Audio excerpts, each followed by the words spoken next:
Alabado sea Jesucristo, hermanas y hermanos, bienvenidos a este su programa. Conozca primero su fe católica, soy el Padre Pedro Núñez. Hoy damos gracias a Dios por la oportunidad de estar unidos en la fe, una vez más, en Cristo Jesús, en quien todo lo podemos y para quien todo es posible. Tenemos un programa cargado de bendiciones para todos y cada uno de ustedes, y es que cuando nos enfrentamos a la palabra de Dios, cuando nos abrimos a la palabra de Dios, el Señor hace cosas maravillosas. El Señor hace cosas maravillosas y Dios va a hacer cosas grandes en tu vida. Estoy convencido y lo proclamo así a través de este programa. Pero antes de hacer absolutamente nada, de contestar preguntas, de recibir sus llamadas, etcétera, hermana, hermano que me escuchas, nos ponemos en presencia del Señor, la palabra hecha carne, Jesucristo, y vamos a orar. Padre Santo, Padre amantísimo, Padre bueno, Padre misericordioso, gracias, oh Dios, por la oportunidad que tenemos de estar unidos en el amor tuyo, mi Dios. Amor que no tiene límites, amor que no conoce fronteras ni de barreras. Gracias, Padre Santo, por esta oportunidad, por este privilegio. Gracias, Señor, por los hombres y mujeres que nos han ayudado a conocerte a ti, a acercarnos a ti, a tener de ti, Señor, vida y salvación eterna. Te pedimos, oh Dios, una bendición muy especial para cada persona que está viendo este programa, que está escuchando estas palabras. Bendícelo, Señor. Bendice su deseo de acercarse a ti, Señor. Bendice su deseo de ponerte a ti, Jesús, como centro y Señor de sus vidas. Yo te pido muy especialmente, Señor mi Dios, que toques el corazón de cada uno de tus hijos en estos momentos. Toca el corazón de cada uno de ellos, Señor. Quita, Señor, cualquier barrera que pueda haber, que se interponga en su relación contigo y que puedan experimentar tu presencia sanadora, tu presencia transformadora, tu presencia vivificadora. Toca, Señor, el corazón de este hijo tuyo, el corazón de esta hija tuya, y llena, Señor, ese corazón de el deseo de amarte por encima de todo, de buscarte, Señor, sin desmayar, sabiendo que el que busca encuentra. Y si te buscamos con sincero corazón, mi Dios, no solamente te vamos a encontrar, pero vamos a permitir que nos llenes de ti de pies a cabeza, para en tu nombre poder llenar a tantas personas que andan vacías en el mundo porque no te tienen a ti, Señor. Bendice, sana, santifica, renueva, libera, salva, Señor, y particularmente a aquellos que están escuchando tal vez en este momento y que se sienten lejos de ti por la razón que sea, Señor. Pedimos por aquellos que están en las cárceles, por aquellos que están en los hospitales y por aquellos que en sus casas o en sus trabajos sienten, Señor, la desolación de una vida sin sentido. Sé tú, mi Dios, el propósito y la razón de ser para todos y cada uno de nosotros, y que a través de este programa podamos levantarnos, Señor, de nuestro pesimismo, de nuestra falta de sentido en nuestra vida, y que nuestra vida cobre sentido a medida, Señor, que nos acercamos a ti. Te lo pedimos, Padre, en el poderoso nombre de Jesucristo, tu Hijo, nuestro Señor, quien vive y reina contigo en la unidad del Espíritu Santo y es Dios por los siglos de los siglos. Amén, Señor. Así sea. Amén, mi Dios. Damos gracias a Dios, hermanas y hermanos, por todos ustedes que particularmente que nos llaman, que nos escriben, que nos piden que oremos por ustedes, y acuérdense que estamos aquí para servirles, y cuando dice el Señor Jesús, todos o más estamos unidos en oración, pues el Señor promete estar entre nosotros. Hoy queremos dar gracias a Dios particularmente por la partida de este mundo, de Victoria Rojas y también de Carlos Naranjo, un gran amigo que a Carlos sobre todo lo he conocido desde que estábamos en secundaria. Imagínense el tiempo que hace que nos conocemos, y pues los dos murieron recientemente y pedimos por los dos que puedan estar disfrutando a plenitud de la vida eterna. Y si tienen que pasar por purgatorio, que no lo creo porque sufrieron bastante en este mundo, especialmente en sus últimos días, que puedan recibir muy pronto la corona de la victoria, que es el cielo. Pedimos por Carmen de New York, que pide por la conversión, la sanación interior y la salud de Raymond, de Joseph y de Caroline, y por Antonio. 2 de sus hijos son bipolares. Que el Señor les bendiga en abundancia y que sea una bendición tremenda para ti y para tu familia también. Minerva de Arkansas pide por Eulosio, quien está en la cárcel, y también por su hijo Alexis, que tiene problemas con la policía. Que el Señor les bendiga y que este sea un comienzo de una nueva vida para ellos dos, particularmente. Marisol de Utah pide por Necker, por la conversión de una familia amiga y por la salud de Manuel y Mercedes también. Y quisiera pedir también por Ernesto, por su salud y también por una bendición especial para su matrimonio y que él tenga la fuerza para poder aunar su familia en Cristo Jesús y cimentarlo sobre la roca que es Cristo el Señor. Gloria de Miami pide por la sanación para ella, tiene cáncer de ovario. Que el Señor te bendiga, Gloria, y te sane si es la voluntad de Dios, que así sea y así lo pedimos. Y también por su prima Imelda, cáncer de hígado tiene, y también por los médicos que la están tratando, que todo lo que hagan esté de acuerdo a la santa voluntad de Dios. María de Tampa, Florida, pide por Carlos, que es deshabilitado. Que el Señor bendiga a Carlos y lo llene de su santo poder. Luis Ernesto me pide oración por su esposa, a Josefa, que está un poco mal. Parece que tiene alguna anomalía en el cerebro. Que el Señor le bendiga y que la sane y que la restaure, les restaure su salud. Y Daida de Puerto Rico pide por su nieta María del Rosario y también por sus hijas, Sofía María y Nadia Victoria. Que el Señor les bendiga en abundancia. Rafaela de New York pide por la sanación física y espiritual de Rafaela, de Antonia, de Estrella, de Mario Luis, de Dioselín, de Janeta, de Nieves, de Rafael, de Arsenio y también por su nieto Alexander. Por toda la familia, que el Señor les bendiga en abundancia a todos. Y pedimos también por todos aquellos que solicitan a través de la página de este servidor en Facebook oración, que el Señor supla sus necesidades en superabundancia. Hermanas y hermanos, yo quisiera hablar un poquito acerca de un individuo que se llama Jerónimo de Estridón. Qué nombre, ¿no? Jerónimo de Estridón. La palabra Jerónimo, Jero, que significa sagrado, y Jerónimo, la palabra nimo, que significa nombre, es un nombre sagrado. En este caso, este nombre sagrado se dio a este hombre, Jerónimo de Estridón, y Jerónimo de Estridón nace en el 342 más o menos de nuestra era, y nace en un lugar que se llama Dalmacia, que era la antigua Yugoslavia. Y ahí nace este hombre con unas habilidades tremendas. Él tenía una capacidad para aprender que era astronómica realmente. Fue enviado a Roma por su familia y ahí pues estudió sobre todo las Sagradas Escrituras y el Antiguo Testamento. Lo devoraba, era como miel para sus labios, como dice la palabra de Dios. Y mientras más él estudiaba, más quería aprender y más quería conocer.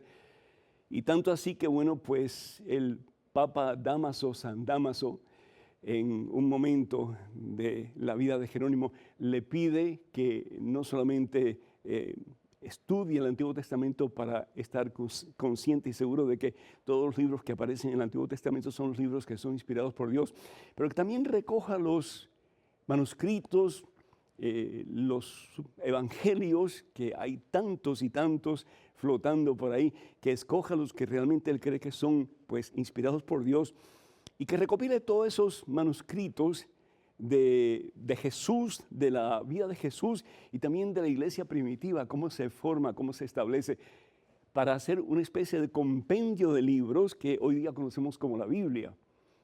Y ese Jerónimo de Estridón pues es conocido hoy día con el nombre de San Jerónimo. Y San Jerónimo tenía una frase muy interesante, le decía: la ignorancia de las Escrituras es ignorancia de Cristo.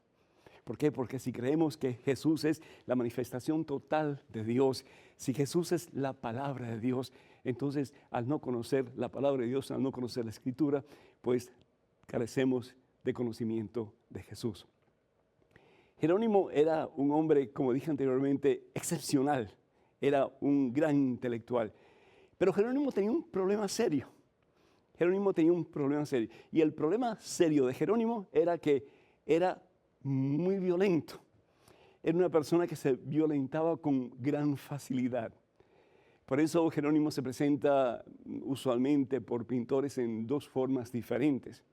Uno, pues con la Biblia y con una pluma, ¿verdad? Como que escribiendo, porque Jerónimo es el que traduce todo el Antiguo Testamento que estaba en griego, excepto los 7 libros que conocemos como los libros deuterocanónicos que fueron escritos en griego, los otros, perdón, fueron escritos en hebreo.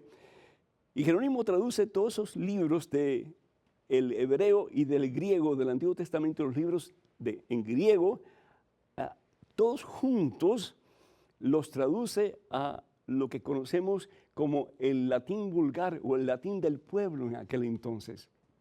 Imagínense una obra pero majestuosa la que hace Jerónimo. Y Jerónimo pues se le pinta así con una pluma y escribiendo, traduciendo del hebreo, del griego en el Antiguo Testamento y del griego al Nuevo Testamento, pues al lenguaje del pueblo, en aquel entonces que era el latín. Y la otra forma en que se le presenta usualmente a Jerónimo es con una piedra y un crucifijo, con una piedra. ¿Por qué? Porque Jerónimo una y otra vez se castigaba a sí mismo cuando él se daba cuenta de que había sido violento y había en alguna forma maltratado a alguien. Así que, hermano, si tú eres violento, si en alguna forma tú pues te sales de tus casillas a veces, hay esperanza para que tú seas santo. Hay esperanza para que tú seas santa. Lo importante, lo que hizo Jerónimo en algún momento de su vida fue arrepentirse, estar consciente de que era violencia, solamente engendra violencia y por ahí no va el camino. Jerónimo es conocido como la persona que ama la Biblia, la persona que quiere no solamente ser cautivo de la palabra de Dios, pero quiere poner la palabra de Dios en práctica. Y lo interesante de Jerónimo es que una vez él estaba cerca de la cueva de Belén y él tuvo la oportunidad de establecer 3 monasterios, uno para hombres y 2 para mujeres. Si así creo, o fueron 3 para mujeres, no estoy seguro. Pero lo seguían a él porque era un hombre santo. A pesar de que era un hombre duro, era un hombre santo. Bueno, pues el Papa Sixto V, él dijo una vez que si no hubiera sido por las piedras que Jerónimo usaba para golpearse a sí mismo, que tal vez nunca hubiera llegado a la santidad, porque las piedras no significaban otra cosa, sino que su deseo de arrepentimiento y de vivir de acuerdo no solamente a lo que él leía y veía en las Escrituras, pero vivir de acuerdo a, pues, el ejemplo de Cristo Jesús. Y dice la historia que estando en ese lugar cerca de la cueva de Belén, él tiene una visión de Jesús, se le aparece Jesús. Y en ese momento se le aparece Jesús, le dice, era el tiempo de Navidad, y el niño Jesús le dice a Jerónimo, Jerónimo, ¿y qué me vas a regalar por mi cumpleaños? ¿Qué me vas a regalar? Y Jerónimo le dice, pero Señor, mi Dios, mi Salvador, sí, te lo he dado todo, te he dado mi vida. Te he dado mi energía, te he dado mi intelecto, te he dado todo porque al fin y al cabo me doy cuenta que todo viene de ti. Te lo he dado todo, Señor, mis pertenencias, todo te lo he dado. Y se le queda mirando el niño Jesús y le dice, pero te falta algo que darme, tu vida de pecado. Dame todos tus pecados. Y comienza de verdad a vivir, ya no con el intelecto, pero con el corazón, la palabra que tanto tú amas. Y dice que Jerónimo empezó a llorar, pero sin control. Y desde ese momento en adelante su vida cambió. Ya no tenía que darse golpes con piedras en el pecho, porque sentía que los golpes eran golpes de amor que el Señor Jesús le daba al abrazarlo a él y al remover de su conciencia todo pecado, todo daño que había hecho y darle la oportunidad de un nuevo comienzo. Y así muere Jerónimo, en la paz del Señor, sabiéndose amado por Dios y sabiendo que en alguna forma él pudo contribuir al mundo lo que hoy día conocemos como la Santa Biblia. Hermanas y hermanos, el número para que nos llamen es el 205-271-2924. 205-271-2924. Vamos a una pequeña pausa, pero regresamos en cuestión de momentos, así que por favor no se vayan, quédense con nosotros.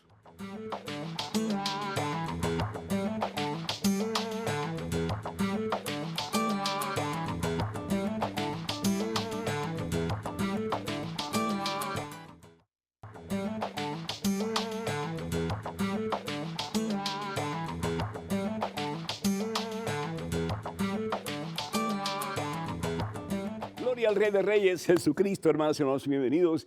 Qué bueno estar con ustedes en este segmento de su programa. Conozca primero su fe católica, soy el Padre Pedro Núñez. Tenemos en estos momentos a Consuelo desde Brooklyn, New York. Consuelo, ¿me escuchas? Sí, Dios lo bendiga, Padre. Gracias, ¿Cómo está? Consuelo. Gracias. El Señor te bendice a ti también, a tu familia. ¿Cómo estás? Estoy bien, gracias a Dios. Bendito sea mi Señor. Me alegro muchísimo. ¿Y cuál es tu pregunta, Consuelo? Mi pregunta es que aquí está viniendo una gente de otra iglesia, que si yo hago mal, porque yo soy católica. ¿Aquí a tu casa, quieres decir? Sí, a veces Ajá. vienen. Ok.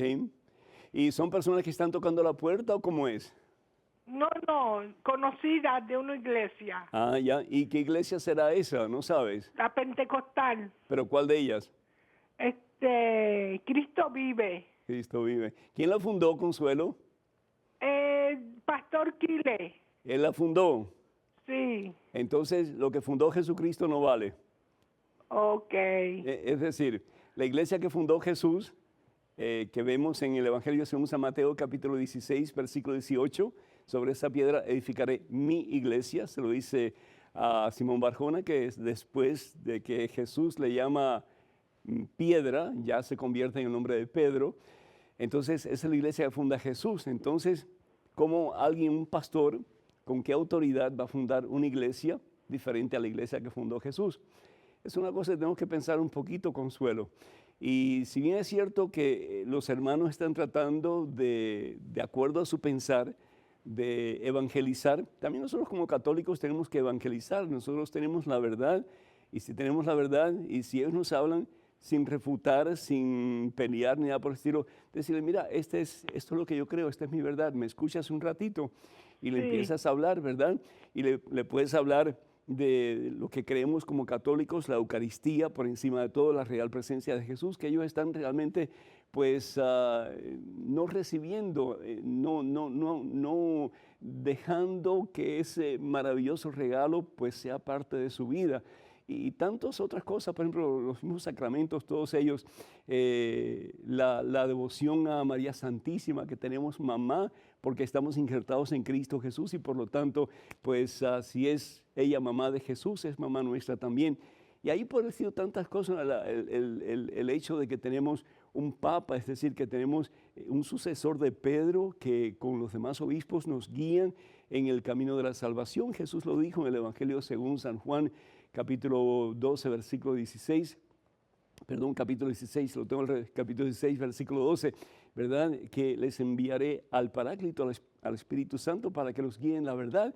Y eso fue lo que recibió la iglesia instituida por Jesús, establecida por Jesús, el día de Pentecostés, Hechos capítulo 2, versículos del 1 al 10.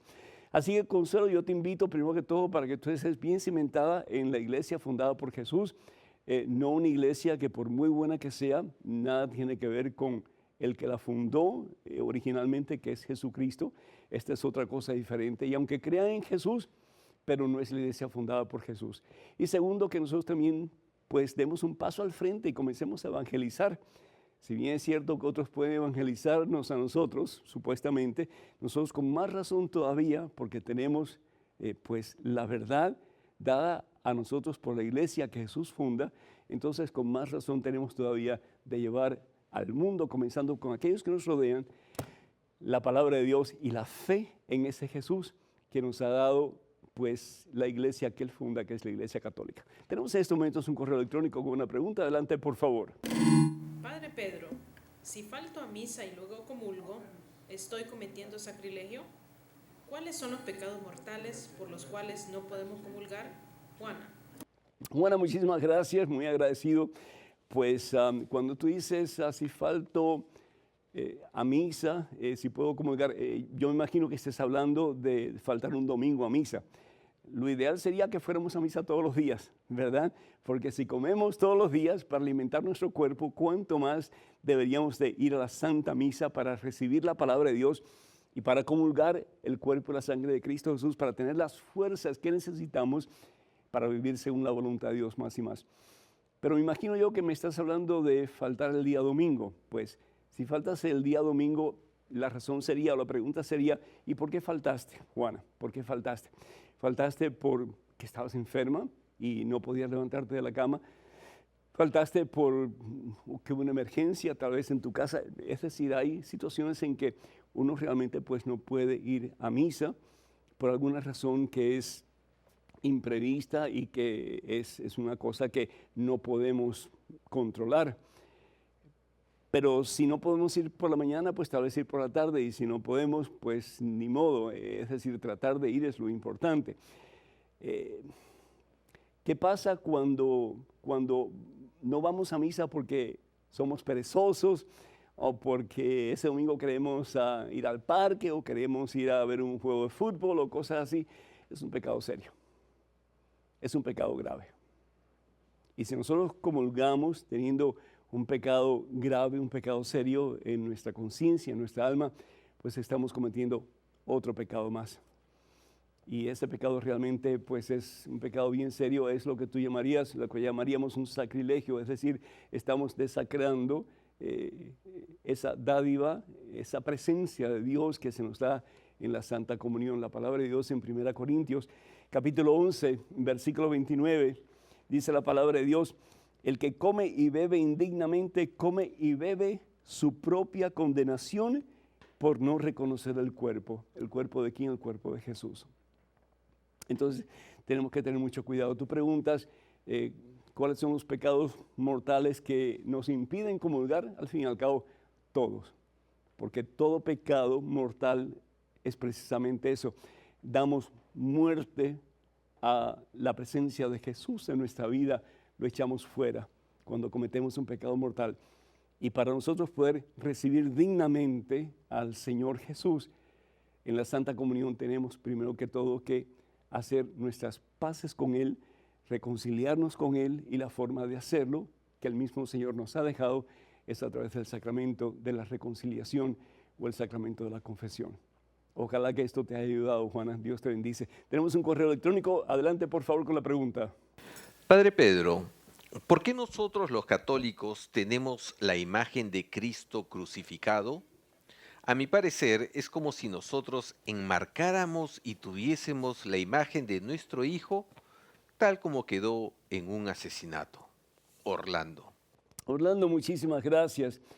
Yo creo que si tú tienes una imagen de un hijo que muere en un asesinato para salvarte la vida, yo creo que sería muy diferente a tener la imagen o una fotografía de un hijo que lo matan por, no sé, por estar haciendo cosas indebidas.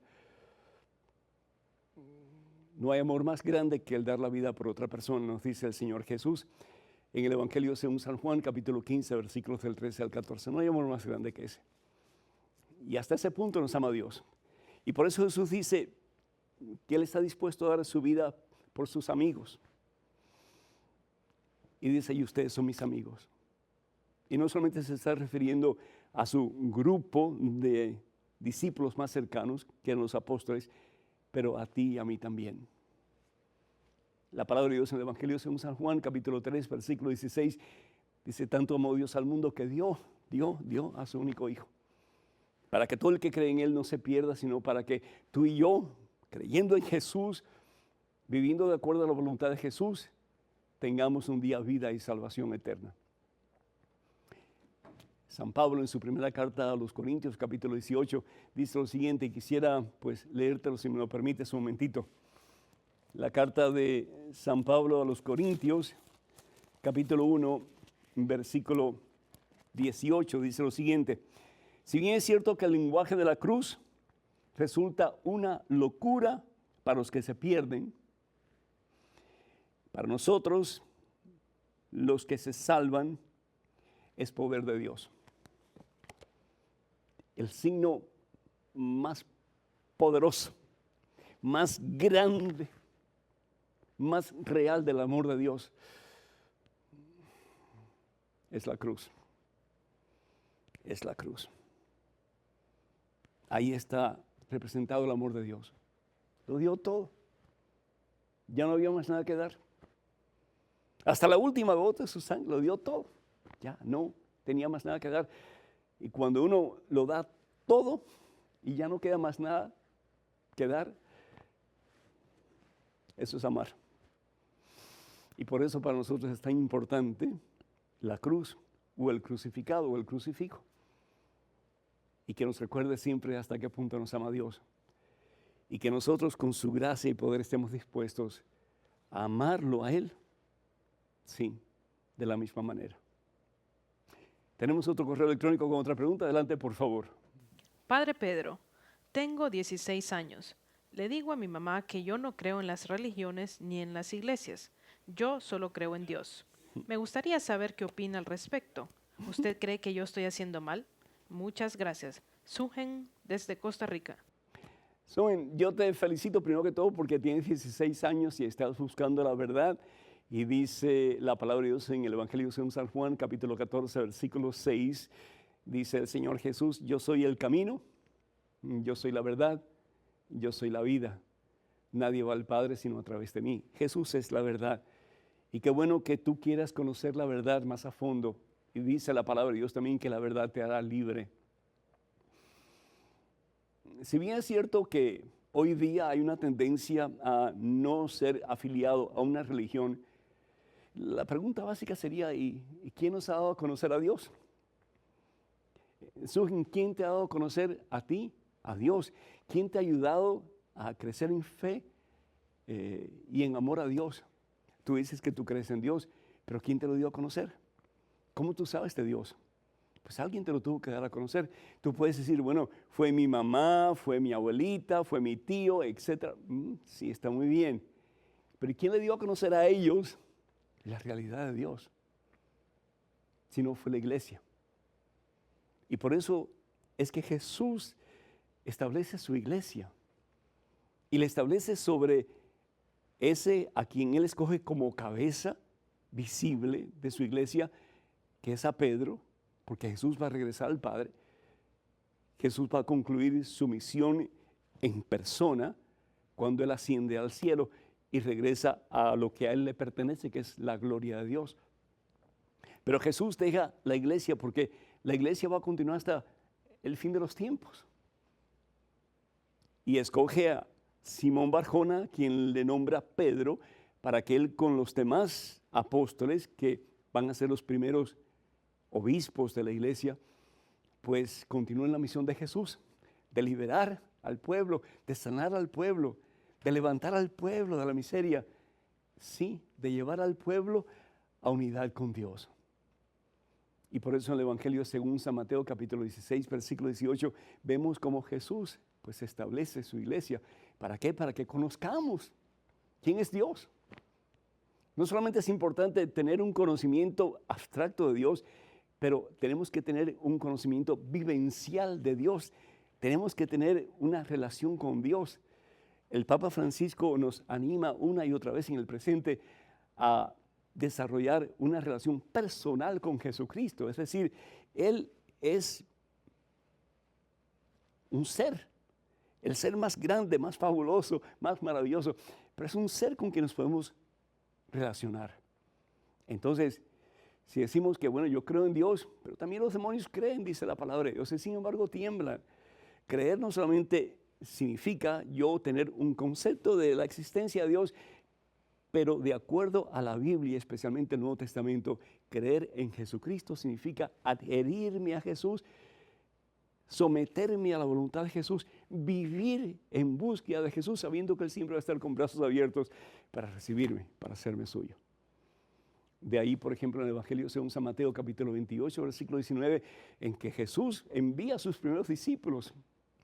¿Y los envía para qué? Para que la gente conozca a Dios. Y no solamente conozca a Dios, pero pueda tener una relación más íntima con Dios. Vayan, vayan, dice el Señor, y hagan discípulos de todas las naciones. Vayan, vayan. ¿Y qué es lo que hacen estos hombres? Dan a conocer a Jesús. Dan a conocer a Jesús vivo, resucitado, victorioso. Y predican el Evangelio de nuestro Señor Jesucristo, que hay una buena nueva. Y la buena nueva es que Dios nos ama hasta el punto que dio a su único Hijo en una cruz en el Calvario, para que nosotros, creyendo en Él, unidos a Él, sometidos a su voluntad, tengamos un día la corona de los santos, que es el cielo, como dice San Pablo.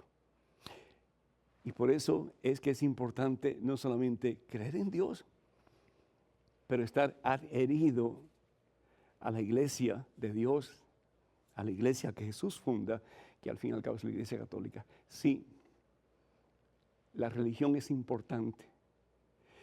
La religión, la palabra religión significa regresar a. Y lo que quiere decir la palabra es que regresemos a Él. Regresemos a Él. Y regresemos a Él en la iglesia que Él funda, que es la iglesia que conocemos como la Una Santa Católica Apostólica. Que Dios te bendiga, mija. Felicidades porque en tus 16 años estás conociendo la verdad. Hazle caso a tu mami. Ella tiene mucha más experiencia que tú. Y pídele que te ayude. No solamente para conocer a Dios, pero para tener una relación íntima con Él. Que Dios te bendiga. Tenemos a Salvador vía telefónica desde Nevada. Salvador, ¿me escuchas? Sí, cómo no, padre. Gusto en saludarlo. Igualmente, Salvador, Dios te bendice. Adelante, por favor, con tu pregunta. Sí, mire, pues estoy un poco confundido. Bien. Lo que pasa es que yo tengo un mariachi aquí en Reno, Nevada, y pues nos invitan a tocar en misas y para quinceañeras, matrimonios y pues todo eso, ¿verdad? Uh-huh. Entonces nosotros, pues los músicos son músicos, buenas personas, no tenemos fama de borrachos y todo eso, y nosotros no, nosotros nos dedicamos a ganar el dinero para las familias y entonces tú eres Salvador, tú eres el dueño o el cabeza del grupo. Sí, yo soy el dueño. Okay. Entonces platicando con los músicos, los muchachos, a nosotros nos pagan por ir a tocar en una misa, pero nosotros la hacemos a nosotros la misa porque somos católicos y participamos, aunque nos paguen. Ajá. Estamos participando en la misa. Entonces hay una iglesia en Carson City que se llama Santa Teresa. Ajá. Entonces allí nos han invitado varias veces a misa de quinceañeras, como es una tradición de... Usted conoce la tradición de las quinceañeras. Sí, cómo no. ¿Y cuál es tu pregunta o qué quieres preguntar? Sí. Sí, la persona que ayuda allí, la señora que ayuda, va y nos da el esquema de la misa. Sí. Dice, nomás va a haber canto de entrada. No, pero Salvador, por favor concretiza, ¿cuál es tu pregunta? ¿Qué quieres preguntarme? Mi pregunta que si es permitido en la misa de una quinceañera, un matrimonio, que no haya consagración ni comunión, porque la última vez que fuimos, que no iba a haber consagración, no iba a haber comunión, no iba a haber nada, los que se estaban casando, no iba a haber sacramento. Sí, Salvador, es que son dos sacramentos que se unen. Usualmente se celebran los dos sacramentos en una misma pues fiesta o celebración, si se puede decir así. El sacramento del matrimonio es un sacramento muy diferente al de la Eucaristía. El sacramento de la Eucaristía es muy diferente al sacramento del matrimonio. Se pueden celebrar separados o se pueden unir los dos sacramentos y hacer uno solo. Con la quinceañera, pues algo por el estilo, es decir, tú puedes tener una quinceañera con la Santa Misa o puedes tener una quinceañera en que solamente hay un servicio de la palabra de Dios con algunas canciones y demás y pues prédica de parte del sacerdote o del diácono y eso sería todo. Entonces no hace falta, no es imprescindible que la Santa Eucaristía esté en esa otra celebración, ya bien sea la quinceañera o ya bien sea una boda. Lo que sí es importante, Salvador, es que ustedes mantengan una imagen de personas cristianas, de personas que realmente viven su fe y que cuando ustedes pues vayan a la iglesia, que la gente no diga, miren, ahí vienen esos borrachos o algo así, no, que ustedes den la mejor imagen posible dentro del templo y fuera del templo también, como tenemos que hacer todos nosotros, ¿verdad? Lo que yo no entiendo es que, por ejemplo, yo cuando me casé tuve que estudiar tuve que ir a estudiar el rito del matrimonio Sí, y me preparé para la comunión y claro. entonces yo para mí si no hay sacramento, si no estoy confesado y no estoy en gracia de Dios, pues para Claro. mí no vale el sacramento. No, sí, es que son dos sacramentos diferentes, como te dije, Salvador. Está el sacramento de la Santa Eucaristía, que es diferente al sacramento del matrimonio. Son 7 sacramentos, acuérdate. Se pueden unir, pero no necesariamente tienen que estar unidos, ¿verdad?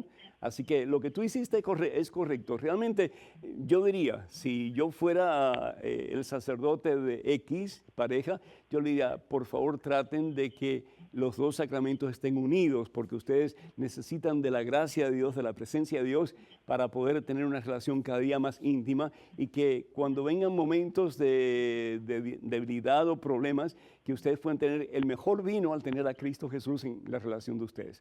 Así que pues, Claro. muchísimas gracias, Salvador, que Dios te bendiga. Sí, gracias por tu llamada. Hermanas y hermanos, nos encantaría que ustedes nos llamen. El teléfono es 205-271-2924. 205-271-2924. Vamos a una pequeña pausa, regresamos en cuestión de momentos. Así que por favor no se vayan, quédense con nosotros.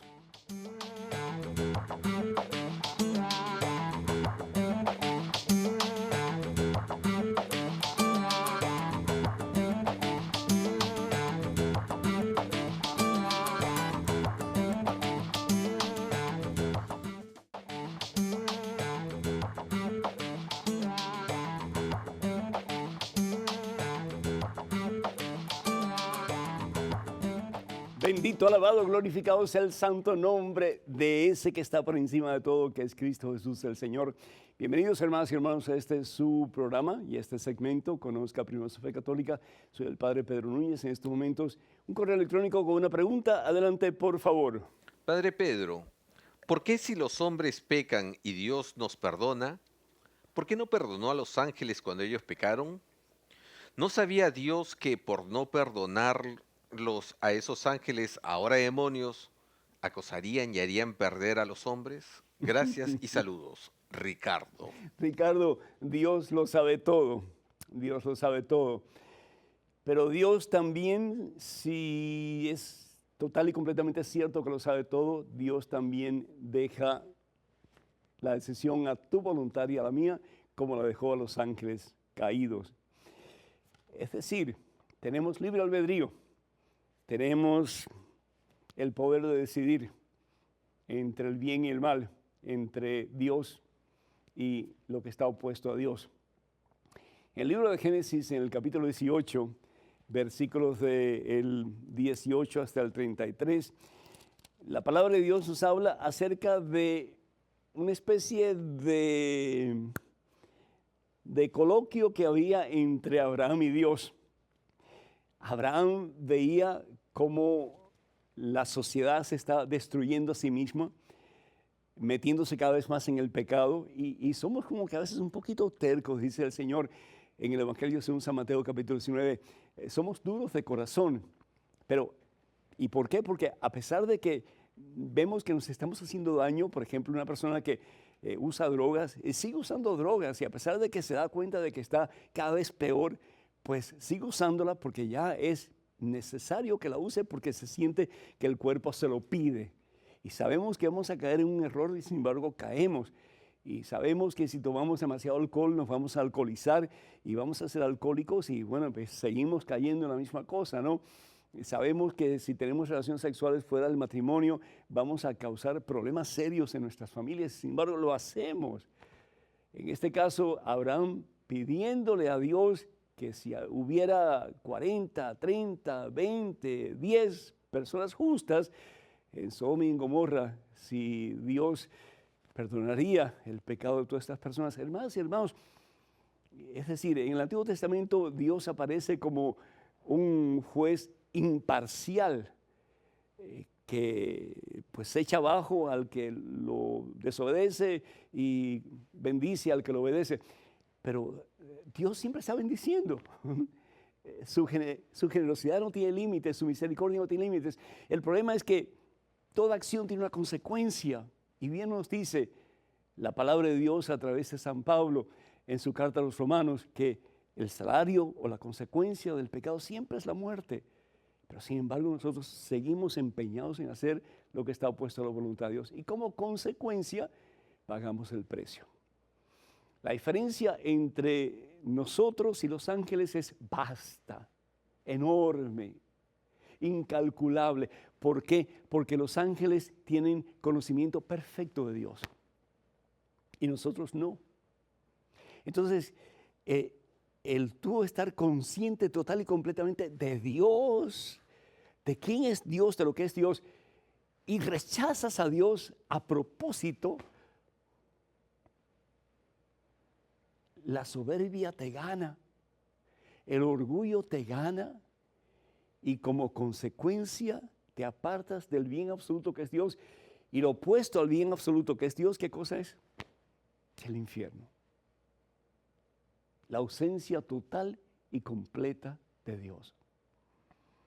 Si nosotros vamos, por ejemplo, a la segunda carta del apóstol Pedro, el capítulo 2, versículos del 4 en adelante, y pueden leer todo ese pasaje del 4 hasta el 11, pero yo quisiera leerles a ustedes el pasaje del versículo 11 que dice, si bien es cierto que Dios perdonó a muchísima gente en el pasado, dice, mientras los ángeles, que eran superiores a todos ellos en fuerza y en poder, no se les permite ninguna acusación injuriosa en presencia del Señor. Es decir, ¿por qué? Porque ellos tienen conocimiento perfecto de Dios. Y rechazar lo que tú sabes que es el bien absoluto y por orgullo, por soberbia, quererlo apartar de ti, lo que estás haciendo es buscando tu propio infierno.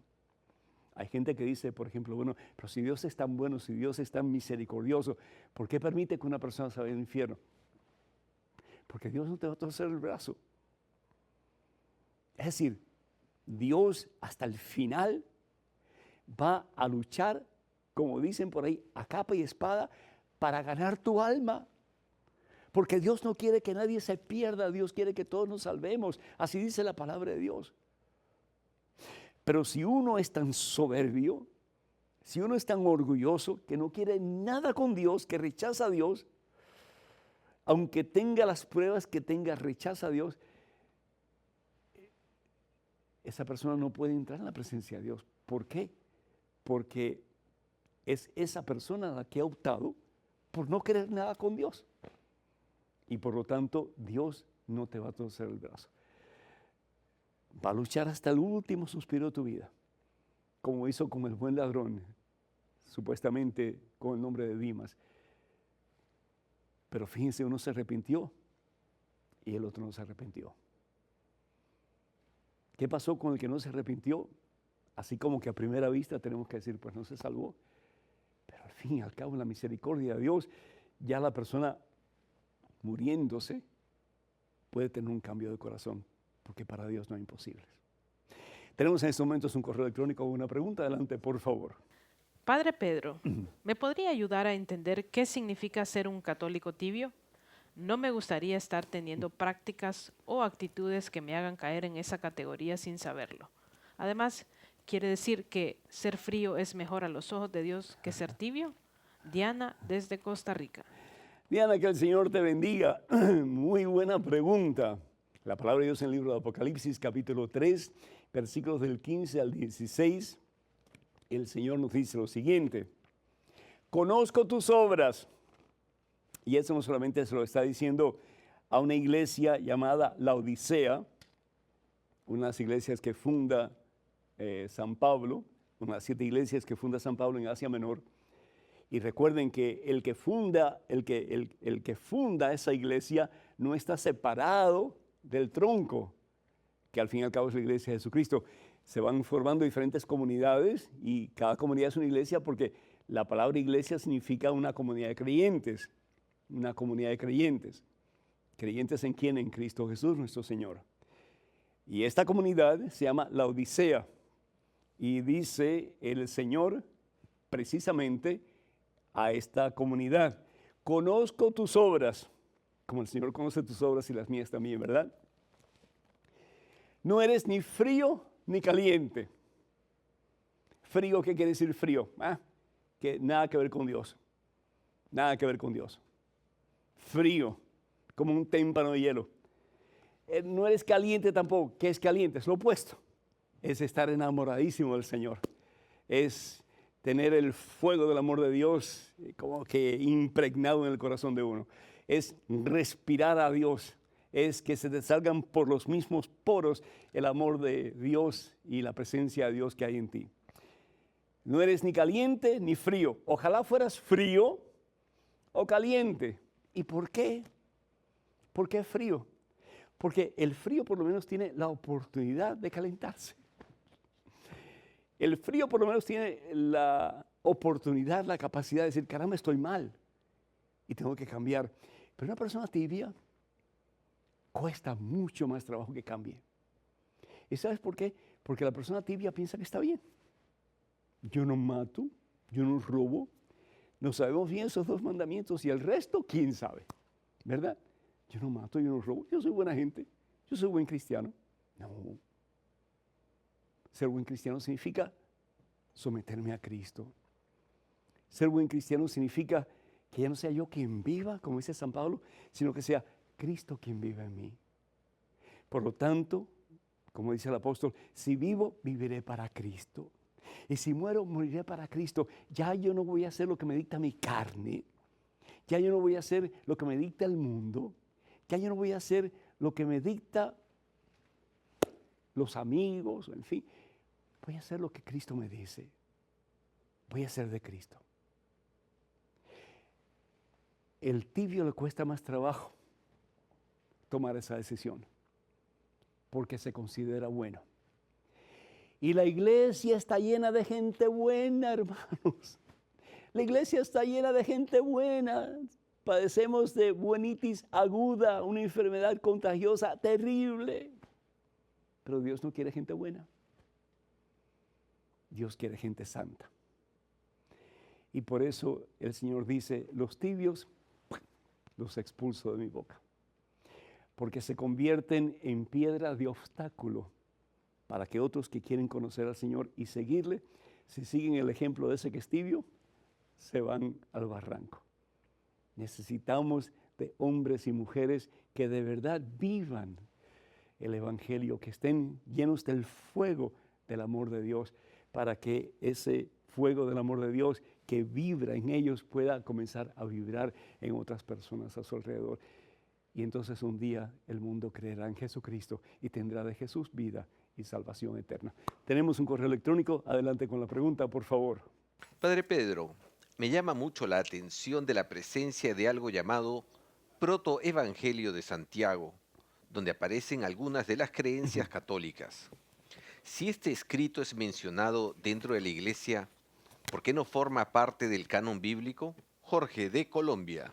Jorge, gracias. Cuando San Jerónimo estaba recopilando los diferentes manuscritos que se habían escrito sobre la vida de Jesús, sobre la iglesia primitiva, etcétera, pues muchos de estos escritos no fueron aceptados como inspirados por Dios, que después en el Concilio de Cartago se proclamó definitivamente que todos esos escritos que aparecen en la Santa Biblia realmente no solamente son inspirados por Dios, pero son palabra de Dios. Y el caso es que, pues, entre todos esos escritos hay tal vez un poquito más de 90 evangelios, la mayoría de ellos escritos por gnósticos. El gnosticismo es como una especie de religión que nada que ver con el cristianismo. Sale después de la ascensión de Jesús al cielo. Tal vez habían unos gnósticos antes, pero cuando cobra más fuerza es realmente al principio de la era cristiana. Y lo que ellos profesan creer es que no necesitan ni de un Salvador, ni necesitan de la iglesia, porque ellos pueden tener un contacto directo con Dios que le va a revelar a través de su mente, la gnosis, lo que ellos necesitan saber para salvarse. El evangelio, el protoevangelio de Santiago es uno de esos evangelios. que nunca fue aceptado por la iglesia, pero el que no haya sido aceptado por la iglesia como palabra de Dios no quiere decir que no tenga cosas históricas o cosas importantes que son pues de relevancia para nosotros hoy día. Y entonces, pues, tenemos que estar conscientes de esa realidad. Por ejemplo, yo acabo de mencionar la palabra Dimas. Dimas no está en ninguno de los evangelios, de los 4 evangelios, que consideramos como palabra de Dios. Pero, sin embargo, es una palabra, es el nombre que se utiliza para hablar del buen ladrón. Entonces, el que no sea palabra de Dios no quiere decir que no tenga nada en absoluto de verdad contenido en esos escritos. Por el contrario, puede tener muchas cosas muy importantes para nosotros, pero que no tienen nada que ver con que sea palabra de Dios. Son dos cosas diferentes. Ojalá que hayas entendido un poco lo que hemos tratado de decir. Así que, pues eso es prácticamente lo que quiero decir al respecto. Es importante que estudiemos la Biblia, es importante que amemos la Biblia. De nuevo, San Jerónimo nos recalca la importancia de que ignorancia de las Escrituras es ignorancia de Jesús. ¿Por qué? Porque es la palabra de Dios hecha carne. Entonces, estudiemos la Biblia, vayamos a algún grupo de la iglesia, de nuestra parroquia o de alguna parroquia que esté estudiando la Biblia bajo la tutela de una persona que realmente sepa lo que está diciendo para que podamos empaparnos de la presencia de Jesús en nuestra vida. Octubre 1 y 2, con el favor de Dios, ya muy pronto este fin de semana voy a estar en Fort Smith, Arkansas, en la 13ª Conferencia de la Renovación Carismática de Arkansas. Para más información, por favor, comuníquense con el señor Antonio Pérez al teléfono área 479-886-2827. Repito, 479-886-2827, perdón. Y con el favor de Dios voy a estar en Ciudad Juárez, en Chihuahua, México, los días 22 y 23 de este mes de octubre. Así que para más información, por favor, comuníquense con Alicia Vélez, pertenece al Congreso de Matrimonios Católicos, y el número telefónico es el 915-843-5176. Repito, 915-843-5176. Y con el favor de Dios, noviembre 5 estaré en La Habana, Cuba. Bendito sea Dios. Con la Renovación Carismática Católica. Para más información, comuníquense con el diácono Luis Estialgo y el correo electrónico es lep25e@gmail.com. Así que vamos a dar más información al respecto en los próximos programas. Quiero agradecerle de todo corazón a los hermanos de Sacramento que pues fueron súper hospitalarios con este servidor. Desafortunadamente las preguntas que yo recopilé pues las tengo, no las tengo conmigo en estos momentos, pero vamos a tratar de responderla a la mejor brevedad posible. Que el Señor los bendiga en superabundancia, este día y por siempre, en nombre del Padre, del Hijo y del Espíritu Santo. Acuérdense de orar por EWTN, Radio Católica Mundial, y cuando puedan, pues envíenos su aportación económica para seguir adelante con estos programas. Que pasen un día muy feliz y hasta el próximo miércoles, Dios mediante.